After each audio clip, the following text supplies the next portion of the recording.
बहुत समय पहले की बात है। एक गांव में एक तांत्रिक रहता था जो कि काफी ईमानदार था और इसी ईमानदारी की वजह से वो काफी गरीब हुआ करता था।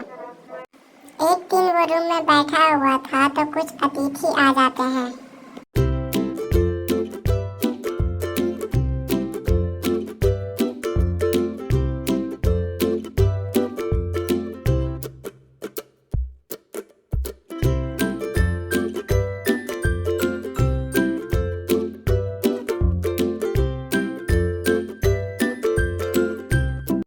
ब्राह्मण की स्थिति इतनी खराब थी कि उन अतिथियों को खिलाने के लिए घर में अनाज तक नहीं था।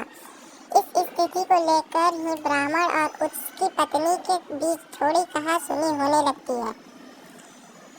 ब्राह्मणी कहती है,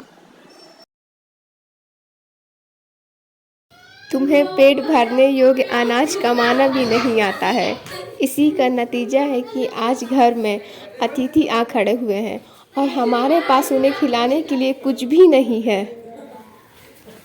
इसी बात पर ब्राह्मण कहता है, कल कर्क संक्रांति है, मैं कल भिक्षा लेने दूसरे गांव जाऊंगा। वहां एक ब्राह्मण ने मुझे आमंत्रित किया है।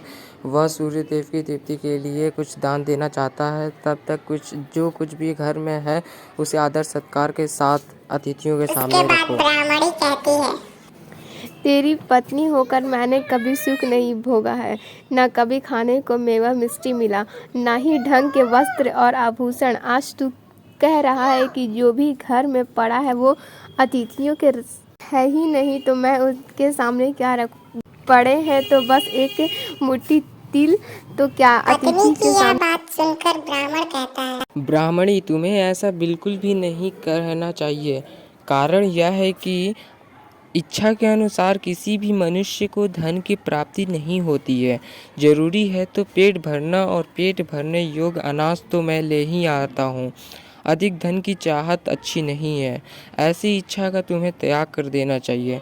अधिक धन की इच्छा के चक्कर में मनुष्य के माथा पर शिखा आ जाती है, बन माथे पर शिखा आ जाने वाली बात सुनकर ब्राह्मणी बहुत ही आश्चर्य से पूछती है, जो भी कहना है खुलकर कहिए, मैं कुछ समझी नहीं। ब्राह्मणी के इस सवाल का जवाब देने के लिए ब्राह्मण अपनी पत्नी को शिकारी और गीदड़ की एक कहानी सुनाता है। ब्राह्मण कथा की शुरुआत करता है। एक दिन एक शिकारी जंगल में शिकार की खोज कर रहा था। जंगल में कुछ दूर आगे बढ़ने के बाद शिकारी को एक काले रंग का पहाड़ जैसा विशाल भैंसा दिखाई पड़ता है। भैंसे को देखते ही शिकारी अपना AK-47 उठा लेता है और गोली चलाने के लिए निशाना लगा देता है। बंदूक से निकली हुई गोली तेज गति से भैंसे को घायल कर देता है। घायल होने पर भैंसा चिल्लाता है। वह शिकारी पर पलटवार कर देता है। भैंसे के तीखे सींग से शिकारी का पेट फट जाता है। इस तरह शिकार और शिकारी दोनों का ही अंत हो जाता है। यह बात सुनकर ब्राह्मणी कहती है, ठीक है, अगर ऐसी ही बात है तो घर में जो मुट्ठी भर तिल पड़े हैं उन्हीं को मैं अतिथियों को खिला देती हूँ। ब्राह्मणी की आवाज़ सुनकर ब्राह्मण काफी खुश होता है और घर से बाहर निकल जाता है भिक्षा मांगने के लिए।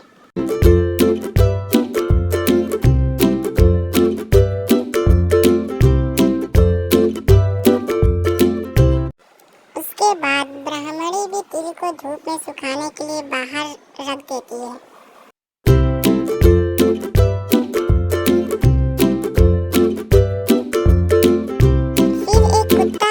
उस तिल पर पेशाब कर देता है।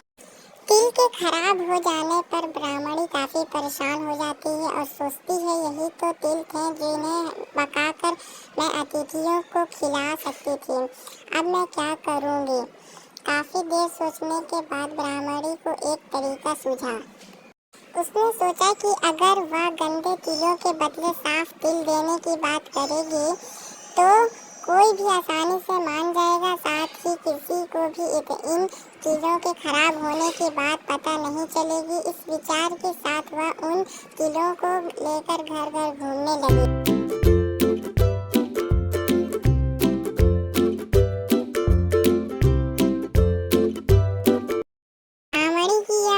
सुनकर एक महिला वह तिल लेने के लिए तैयार हो गई, लेकिन उस महिला का पुत्र काफी होशियार था।